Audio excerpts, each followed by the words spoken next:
16-year-old daughter hates the word nipples, so we try to like work it into every conversation. Huh? Yes, we should. Okay, so my cerebrum, okay, my cerebrum divided into hemispheres. You guys tell me, and by the way, Jeff will give you extra credit if you make one of these, and they're awesome, and I can send you the file for it. I will put it on assignments and announcements. Okay, so what are the hills called in the cerebrum that add surface area? Gyrus is singular. What's plural? Gyri, even though it makes you sound pretentious and dumb, but it's true. It's right. No, us and Latin and Greek is singular, and I is plural. Okay, and how about the valleys? Sulcus and plural? No. Sulci. Sulci. And you're going to sound dumb when you say it, but say it anyway. Okay. Gyri and sulci. Okay, so what we are going to do today is we're going to look at the cerebrum. So before we go any further, this portion right here is called the what? Cerebellum. What portion can you not see at all because it's not sectioned? Diencephalon, right? And this is the brainstem, which includes the mesencephalon. Mesencephalon is a hard word, so I wanted to get it out there early. I'll show you which portions of the brainstem is the mesencephalon as we go a little further. Today we're going to be focusing on this, and we're going to be specifically looking at the cerebral cortex. Now, remember that the cerebrum is the very last portion to develop, both evolutionarily and also developmentally. Meaning that when you were little Cletus and Fetus in your mama's belly, you didn't really develop much of the cerebral cortex until about week 20, and it starts to fold about week 20 to 24, right? And then it really starts to get going later. You were still born dumb as a hammer, right? And it continues to fold dramatically over the first 2 years of your life. So you're getting most of that surface area over the first 2 years of your life. So evolutionarily, what I mean is it's the last to develop. The cerebral cortex is the last to develop, meaning that you don't really have it in common very much with a shark. But you do have the cerebral cortex more in common with most mammals and very much in common with most primates. Yes? What's so special about ours? Again, what makes our cerebral cortex special? Size relative to body. Exactly. Good job. Okay. So what we are going to do today is map functions to the parts of the cerebral cortex. And yes, I'm going to walk around wearing this hat. I do it at home when my teenagers have friends over because it's fun. I wear it, and I'm like, hi, can I get you guys a snack? I'll tell you where hunger occurs. When I do this, I'm using this part right here. Okay, so you can understand why they lock their doors quite often. Okay, so now, the superficial cerebral cortex, what does it do just generally, and then we'll look at it specifically. This is the newest portion of the brain. This is your consciousness is in your cerebral cortex. And this is where you're consciously aware of sensory perception. What do I mean? I mean, if I do this, I never know it happens unless it goes to my cerebral cortex, okay? And also voluntary initiation of movement. If I do this and I have voluntary control of it, it comes from my cerebral cortex, which was a very commonly missed question on the test. A lot of you guys forgot that voluntary initiation of movement comes from the cerebrum or cerebral cortex. And you put instead on that question that said, where is intellect and voluntary initiation of movement and consciousness? Where is that? What did you put? Because you saw movement and you put what? Cerebellum. Yeah, the cerebellum is not conscious movement. It's basically just coordination is all it is, okay? So all of your higher thought functions go on the cerebral cortex. So what we want to do today is we want to look at each lobe. So here we go. Okay, so let's start with the frontal lobe. And remember that your frontal lobe is, of course, in the front. And it's under your frontal bone, but not just under your frontal bone because the suture is not the same place that the sulcus is. So the frontal lobe basically goes from the anterior portion all the way back to the central sulcus. And the central sulcus, if you have a good model, you can see it because it's the only sulcus that really goes between the two sides. Do you see it continuous? Now, it's harder to see here, but the central sulcus is like going this way and then that way. So can you see it? When they do the model, they just make it more extreme so that you can see, okay, it's going all the way across. So generally speaking, by the way, you don't usually have to find the specific sulci and gyri on a specimen. You usually have to find them on a model. That makes sense? Okay. All right, so that's the central sulcus. Laterally, it ends at this sulcus, which is the lateral sulcus. And the lateral sulcus separates the frontal lobe from what lobe? Temporal lobe, yeah? Okay, so what we see here, frontal lobe all the way back to here, yeah? And then here's my lateral sulcus. So this is my central sulcus and my lateral sulcus. Does that make sense? Okay, all right. I highly recommend making a hat. You will not forget the cerebral cortex parts, especially if you draw like an eyeball on the occipital lobe and then you draw some other stuff on the other lobes, then you'll remember functionality. I do this with the kids. Huh?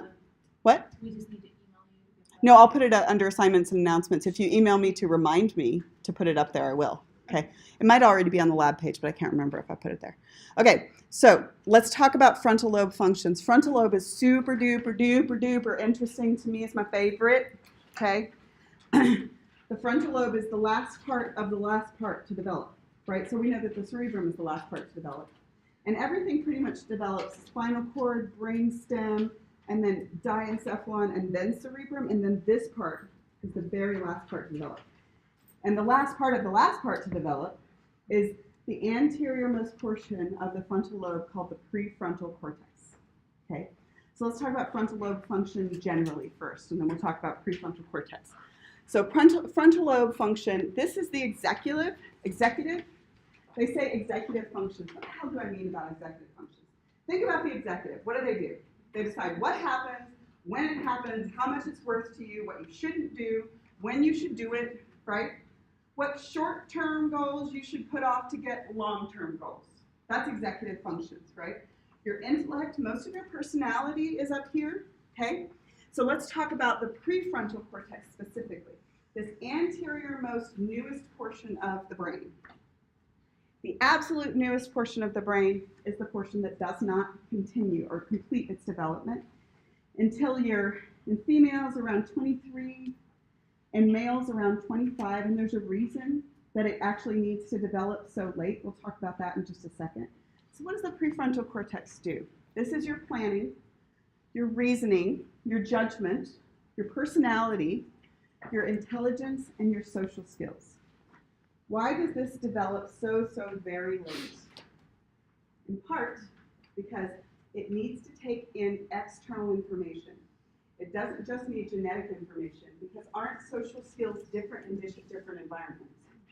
Yes? Aren't the behaviors needed to be successful in one situation different than the behaviors that would need to be developed in another situation? Yes? Okay, so your prefrontal cortex allows you to choose your version of the right thing when it's the hard thing. Okay, so for instance, I want something and it is there. And I'm like, oh, I like that phone. And she's not looking. I take that phone and put it in my pocket. My prefrontal cortex might not stop me from doing that if I'm a toddler, right? I just want it. There it is. Babies are little sociopaths, right? They'll just take all of the crap, right? But after I get to be an adult, even if nobody's looking and I want the damn phone, what will I hopefully decide? It's not your phone, right? Don't take the damn phone, right? So don't take the phone. So what do you do in situations like, okay, I see a boob, really want to grab a boob. Not supposed to grab a boob in social situations, right? That's not what you're supposed to do, right? What should I do? I should put off that short-term thing for longer-term goals, which are not getting arrested, right? Do not, unless of course you're really wealthy, because apparently you can do that when you're really wealthy. But does that make sense to you? Okay, so now let's figure out why the hell this is still half-baked in the half of the room. Why? Thank you for not grabbing boobs. I know it's a stronger thing to override in you than it is in us, right? So why are they not just grabbing boobs? And why is the impulse harder to overcome when you are 17 than when you are 35? What is the evolutionary reason to keep this region half-baked? Go ahead. Hormones? Yeah, so especially in males. So let's talk about What should be happening during your adolescence? Especially, let's talk about the male versus female thing. And I just, males are awesome. I totally made a baby with one, and then I made one, right? Okay, I got one, hang out with them on purpose. Okay, so what happens here is going to make you really, really be predisposed to risky behavior, right? What kind of risky behavior? Let's think back evolutionarily. Why is it advantageous for a male hominid, a male early version of Homo sapiens or something like it, to be really, really predisposed to risk-taking? Any idea why? For hunting. For hunting, and what else? What's a really big motivator to take risks? Sex. Yes. So how do you make sure you don't have babies with your sister? You get the hell out of the house, even if you have to cross a river and ride a wildebeest, right? And jump out of a tree, whatever, right? So you need to go get some new sex, right? Not exactly the one. So you really need this to be half-baked so that you don't realize that you're putting yourself at risk. I have a 17-year-old. I think this developed when he was 3. He's like raising a grandpa. He's constantly telling everybody, that's a really unwise decision. Why would you be doing it? I swear he's never going to get laid, ever. Ever. No risk whatsoever. It's raising grandpa. Okay, so. You are such a mean mom. I'm an amazing mom. You're an honest mom. Honest. We all think it. Don't you tell me you don't think it. I don't Okay. know. What? Mine's 4 and 6. So. Oh, you just wait, right? He is raising grandpa. So I don't say that to him. And he probably will get laid, honestly. Okay, so that's the prefrontal cortex.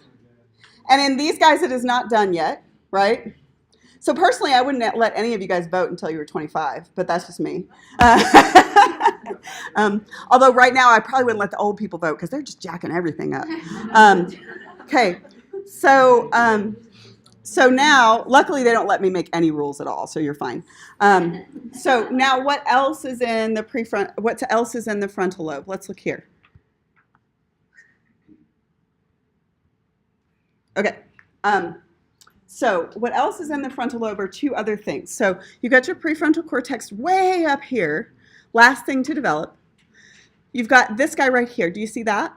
That's just in front of the central sulcus. So we call that the precentral gyrus. And right here, right? Oh, sorry, wrong way. Yeah, precentral gyrus right here is in green. Yeah. Okay. Now, precentral gyrus is describing the location. Let's describe the function. We call it the motor cortex or the primary motor cortex. I want you to understand what that means. What that is going to do is, this is voluntary control, somatic motor control of limbs on the opposite side. So here's what I want to tell you. If I do this, it is coming from right here. If I'm touching green, I don't know if I am. Am I touching green? Yeah. Okay, it's coming from right here on my brain, right? Okay. If I lick something, it's coming from a different portion on the green, right? Okay. So it's primarily limb activity, but there's also face activity. So it controls the opposite side for reasons we'll learn a little bit later why it's opposite sides. So one more time, the location is called the precentral gyrus. To describe the function, it's the motor cortex, yes? Okay, and specifically somatic motor. So some brilliant person figured out from people getting lesions and poking that part and all of that kind of stuff, how much real estate different regions of your body get.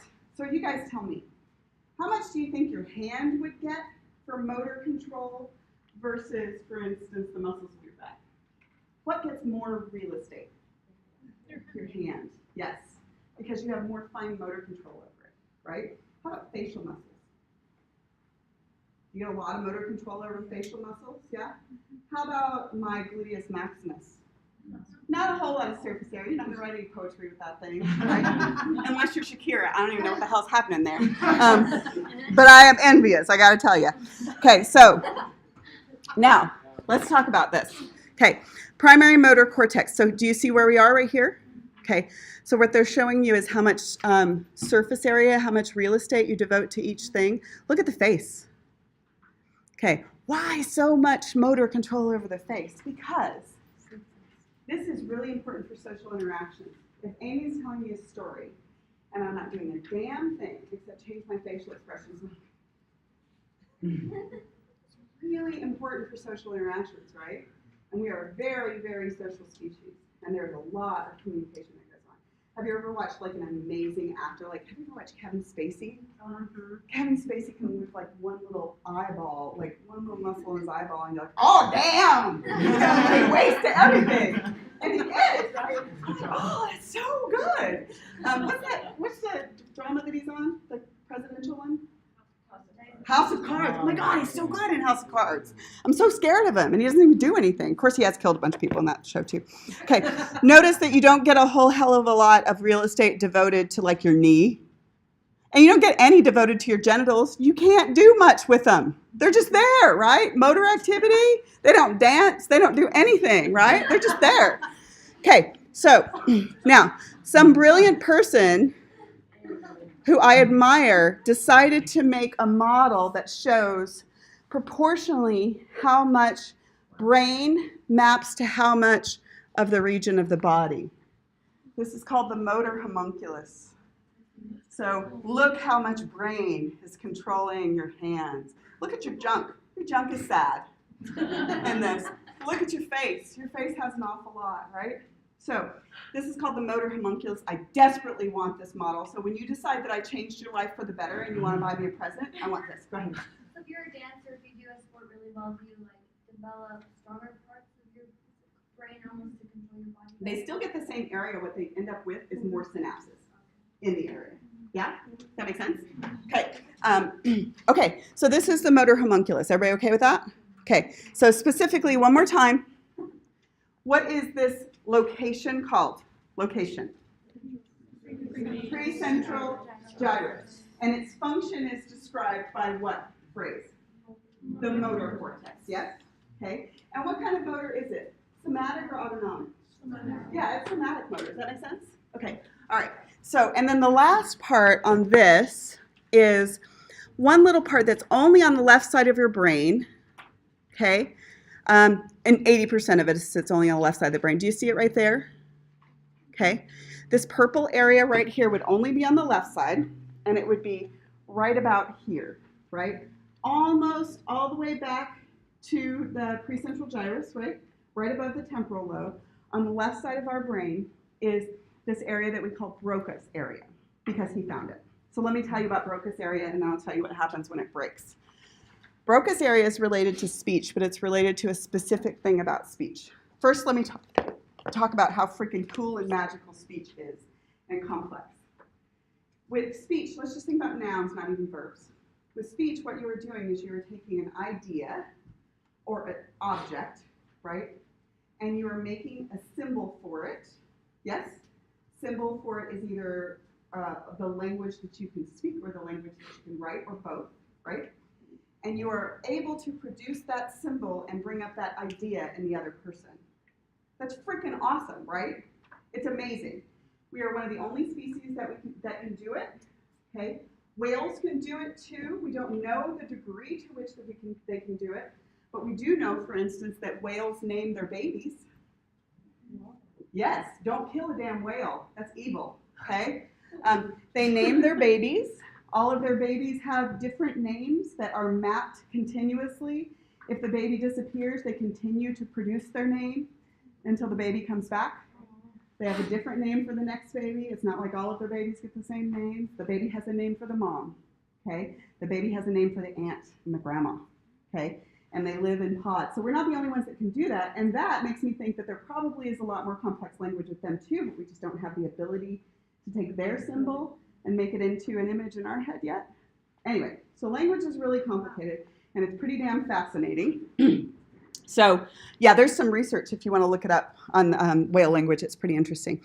Here's what Broca's does with that. So Broca's is right here, okay? Broca's is the motor speech area. Motor speech means what motor activity do I need to do to produce that symbol? Do I need to write it? That's motor. Do I need to speak it? Apple. A, P, L-E, that's motor, right? Okay, so this is not actually understanding what an apple is. This is producing the word apple, right? Okay. If you also understand it, then you produce it consistently so that it brings up the apple in the other person. But this is the motor speech area. So what it's going to do is to allow you to produce written and spoken language.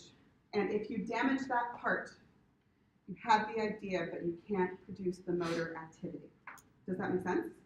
Okay, so if I damage Broca's area, what I might be able to do, pick up an apple and eat it, match it with all of the other apples. Yeah, still the idea. Even match it with all of the red things, right? But I might have trouble producing the word apple. So I'm going to show you a girl who's 19, like a year older than a couple of you guys. She had a stroke, and she had a stroke primarily in Broca's area, and she got what's called aphasia. And aphasia is a speech disturbance. It's really broad, but this particular type is called Broca's aphasia. And so what you're going to see in her is she's going to have this halting speech patterns. She has the image, the idea, the nouns, and the verbs, but she can't produce them dependably, right? And so you see this halting speech pattern with Sarah. Hold on. Together all your money with a friend. Shut up. Stupid YouTube. Does make me hungry, though. Okay, so this is Sarah Scott. Hold on. So what's your name? Scott. Oh, no. Sarah Scott. That's right. And how old are you?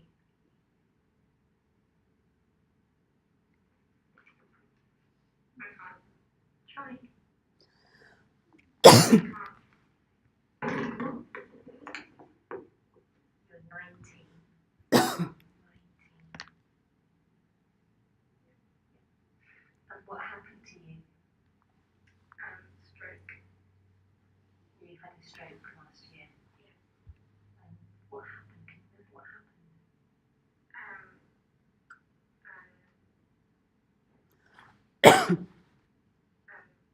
School and English class, and I book and I read it aloud, but I can't because stroke. I've done that, and also it's Notice what the side same she's as, touching? the same as Right side. kind of thing as you know. Pins and needles. Yeah, like the pins same, and also arm as well. and leg. Yeah.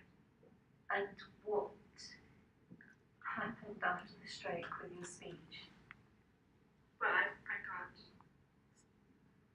You have speech problems. Yeah. Do you know what that's called? Yeah. So she knows. Aphasia. Yeah, good, good.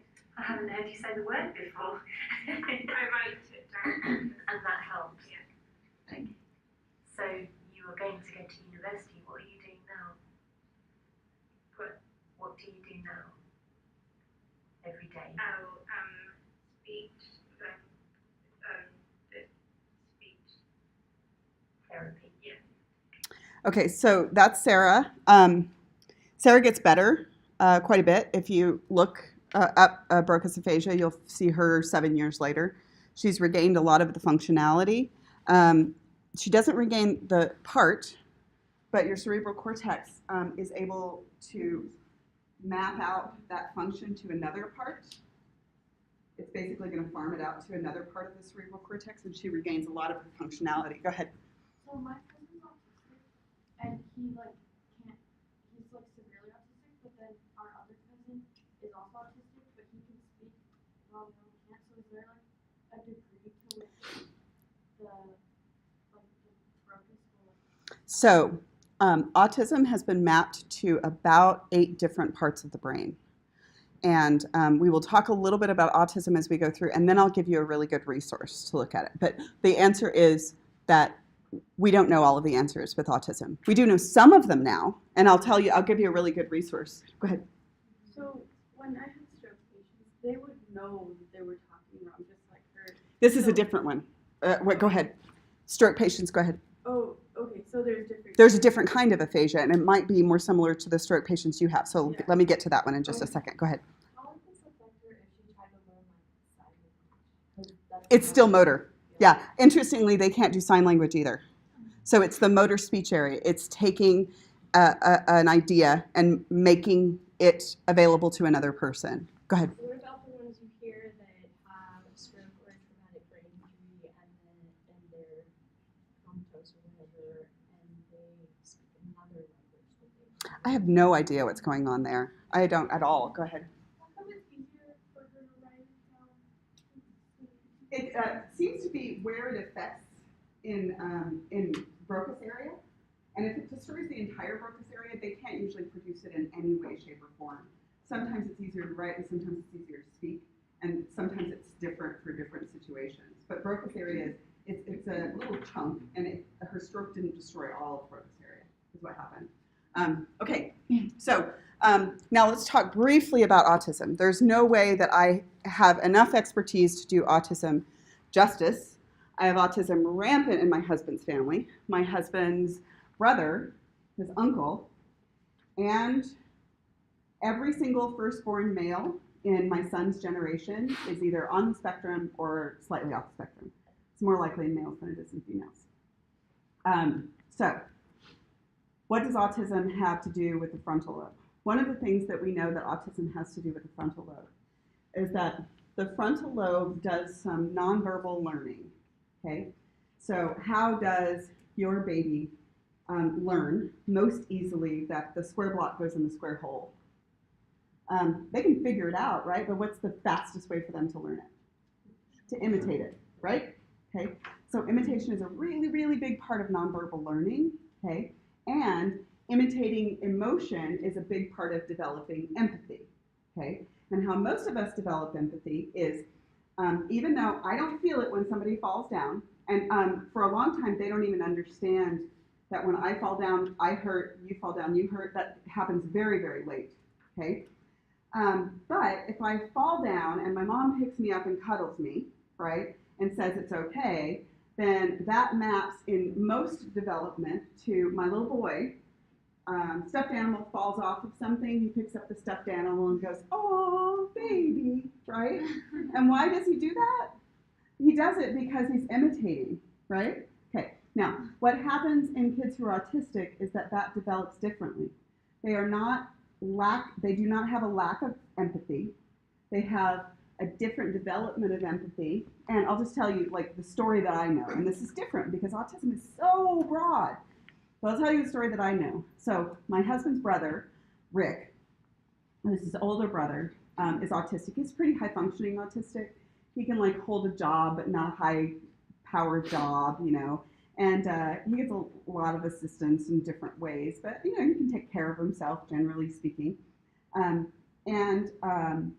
Rick went through a lot of education when he was young. And one of the things that he learned is they told him that if you care about someone, then there are ways that you can show them that you care about them. And one of those ways is, for instance, you can remember their anniversaries and you can remember their birthdays. And you can tell them that you remember them or write them a card, okay? You can remember something that they said and maybe get them that gift. For instance, he knows that I love Weird Al, and he gets me a freaking bobblehead for one holiday and then a t-shirt for the next holiday. And then there's so much Weird Al stuff, and it's the cutest damn thing I've ever seen, and I love it every damn time, okay? So, but Rick needed to be told that if you want somebody to know that you care about them, you do these things. And then he does them dependably. He was the first person to send you a card, a birthday card, an anniversary card. He also learned that if you want somebody to know that you care about them, you ask them how they are when you see them, right? But he didn't learn that non-verbally the way that the rest of us did. He had to be taught that. And he's like, oh, okay, well, I do care about them. So I'm going to do these things. And he does them every single time. So his empathy developed differently, but it didn't not develop. Does that make sense? So it's one of the things we know about the frontal lobe is that empathy develops differently in the frontal lobe. Does that make sense? In kids who are autistic. Okay, so now let's move to parietal lobe. Ready? Okay, so parietal lobe, we're going to move back, and then we'll do another form of aphasia in the parietal lobe. Okay, so parietal lobe is here from the central sulcus, right? All the way back to this one, which is not surprisingly called the parieto-occipital sulcus. That one's really hard to find laterally. It's more easy to find medially and then follow it out, okay, especially on the models, okay? And then, of course, the parietal lobe ends at the lateral sulcus, which separates it from the temporal lobe. So you see where it is? Okay. Now, the parietal lobe does a lot of stuff, so I'm going to simplify it to what the parietal lobe does to just sort of one big idea. The parietal lobe has this guy right here, which is, let me show you. We call it, the location is called the, if this was precentral gyrus, what do you think this one is? Postcentral gyrus. And then the function, they call it the somatosensory cortex. So tell me what kinds of sensations you're going to have there. Somatic sensations, which come from where? Skin, bones, and muscles. And here's how it's going to work. If I do this, I feel it only if it goes right there. Does that make sense? So let's look at that one more time. I'm going to try to touch the blue here. Okay. So if I touch my knee right here, okay, I only feel it if it goes to the knee part of the somatosensory cortex, which is in the postcentral gyrus of the what lobe? Parietal lobe. You got it? Okay. If I want to do this, it would have to come from the precentral gyrus in the frontal lobe, yes? The motor cortex. Does that make sense? Okay. So the somatosensory cortex, or sometimes called primary somatosensory cortex, what that actually does is conscious sensory processing for the opposite side. Specifically, touch, pressure, and pain are the primary ones that you are going to be aware of. Okay, now let's think about real estate. Okay, I want to be really aware of sensation in some areas. So how much real estate do you think I devote to sensation in my face? A ton, right? Because if there's a bug on my face, well, I know there's a damn bug on my face, right? Okay. Now, if there's an itch on my back, do I even know where the itch is sometimes? No. Like my back, and you're just like doing this. You're like, it's your own damn back, you know? Right? Okay. How about hands? A lot of real estate or a little bit? A lot of real estate, yes? Okay. So we can look at the same kind of map that we saw before. But this one is going to be the red one. Do you see? This is in the postcentral gyrus, yeah? How much do I devote? Look at my face. You got a lot of sensation. That's a lot of face, man. Look at your tongue, okay? Look at your hand. Look at your freaking forearm. You don't even know what's going on there. Your back. Look, you do have some junk sensation. Otherwise, there would not be 7.5 billion people on this planet, right? Okay? We would have no population issues, right? Wouldn't have any teen pregnancies if that didn't work that way. Okay, so let's map that to the same kind of thing that some brilliant person made. And this one is different, and you can always tell the sensory one from the motor one, because that dude got some junk. Right? That make sense? So this is how much real estate your brain devotes to sensation. I want this one too. Okay. I told my husband I desperately want these. These are at a museum. I can't remember where in Europe. Maybe Prague. And I totally want a reproduction of these. And my husband's like, "What the hell are you going to do with it?" I'm like, "I'm going to put it on the mantle. Is what I'm going to do with it." He's like, "Do we not have enough weird crowds?" I'm like, "No, we don't. I'm not done yet." So he constantly puts musical instruments in every single room, covering every single bit of floor space, so I get to have my weird stuff. That's what I say. Okay? So, can't remember. Aren't those awesome? I know they're super creepy. It would be a really good Halloween costume, although I think I would probably choose the motor ones because that would be awkward. Super awkward. Okay. Okay. So now let's move to occipital lobes. Okay. All right. So you guys already know what occipital lobes do. Yes? What does your occipital lobe primarily do? This is vision. Okay. I'll tell you something super cool about the occipital lobe. Two cool things. Okay. the occipital lobe is vision, but it's conscious awareness of what's going on, and it's vision processing, okay? So if you damage your eyes, optic nerves, for instance, but your occipital lobe is still functional, you can have eye blindness but not brain blindness. Okay, so for instance, if you have damage to the eyes but the information is still going in there to the brain in some way, what you can have is you can have a situation in which someone sees something but they didn't realize that they saw it, but it still goes there. So for instance, if a person is blind and you have 5 people that they know walk into the room, or 1 of 5 people that they know walk into the room, and you don't get them to make any noise because you could identify them that way. You don't get them close enough that you can smell them because I know the smell of my husband and my kids, right? So you have them walk in, and then later on you say, okay, which of these people was it? They will get it right about 95% of the time because they actually saw it and didn't realize that they saw it. Does that make sense? Okay. So these don't have to work for this to work, right? Okay. In addition, if you are born blind, that whole real estate gets mapped usually to what other sensation? Hearing. Usually gets mapped to hearing. So why can, for instance, someone who is born blind, potentially, not all people can do this, if you are born blind, in addition to having this mapped to hearing, you can have that mapped to hearing. Have you ever heard that some people who are born blind can do echolocation? Echolocation well enough to ride a bike? Or make a basket. Yeah, they can do massive, so they can ping a sound off of something.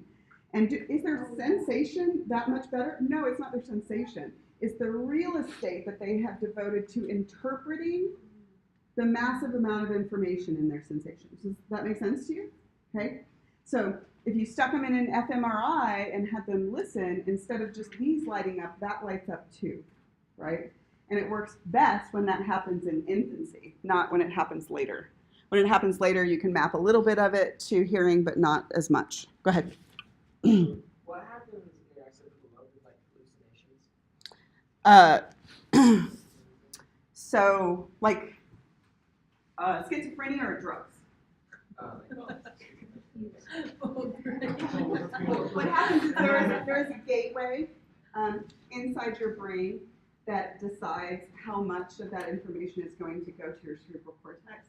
And for instance, like hallucinogens like LSD, they take off the gateway. And then basically you have all of these places that are lighting up that actually don't have sensory input. And schizophrenia can do the same thing, only that time it's genetic. It's basically a neurotransmitter disturbance in the middle of your brain. Primarily serotonin is the neurotransmitter that's involved.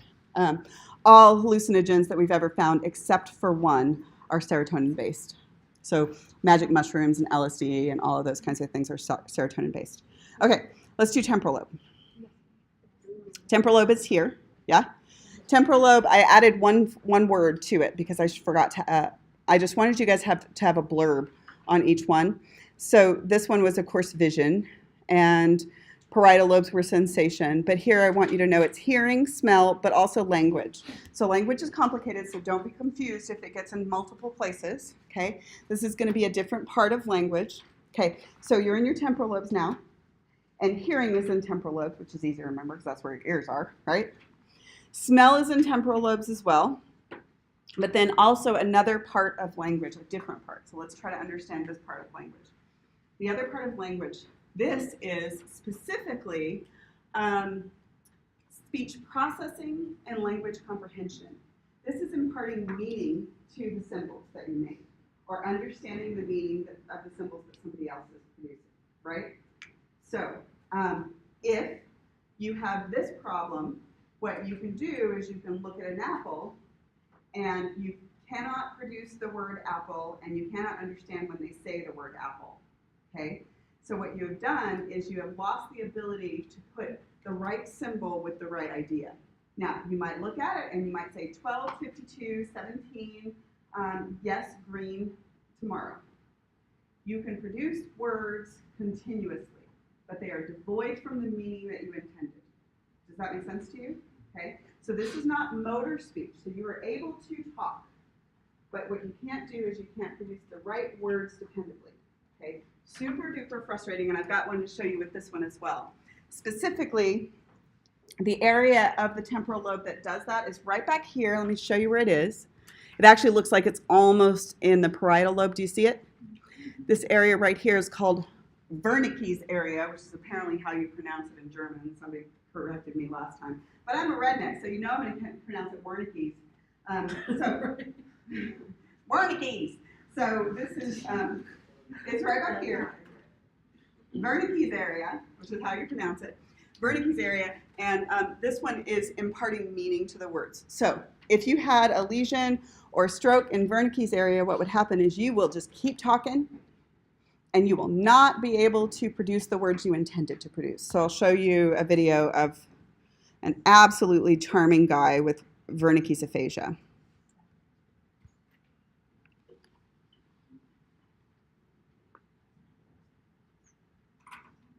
Hi Byron, how are you? I'm happy. Are you pretty? You look good. What are you doing today? We stayed with the water over here at the moment and talked with the people over them over there. They're guiding for them at the moment. They'll save in the moment. He'll have water for him. With luck for him. So we're on a cruise and we're about to We will store it right here and they'll save their hands right there for them. And what were we just doing with the iPad? Right at the moment they don't show a darn thing. The iPad that we were doing. Like here? I might change for me and change hands for me. Who was happy sometimes. We're all with them. Other people are working with them. I'm very happy with them. This girl was really good and happy, and I play golf and hit other trees. We play out with the hands. We save a lot of hands on hold for people, for us, other hands. That's what you get, but I talk with a lot of hands for him. Sometimes, when I talk of any more to say, All right, thank you very much. thank you very much. I appreciate it, and I hope the world lasts for you. Thank you, it's been a pleasure. Bye-bye. Have a good day. Oh my God. Just